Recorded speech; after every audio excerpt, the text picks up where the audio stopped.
Yes, ikaze kuri wowe udukurikiye hano kuri iyi channel. Uyu munsi rero tugiye kurebera hamwe uburyo wajya live kuri Facebook. Nta kintu uri bukore rero, urahita ufungura application yawe ya Facebook hari. Tujyane akantu ku kandi.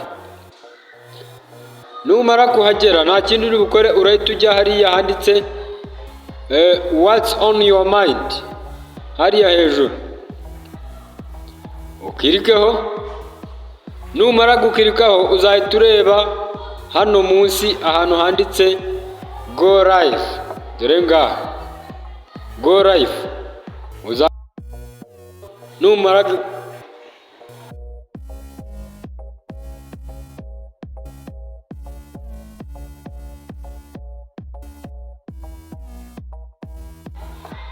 hanyuma ndakeka mubonye aho muzakanda.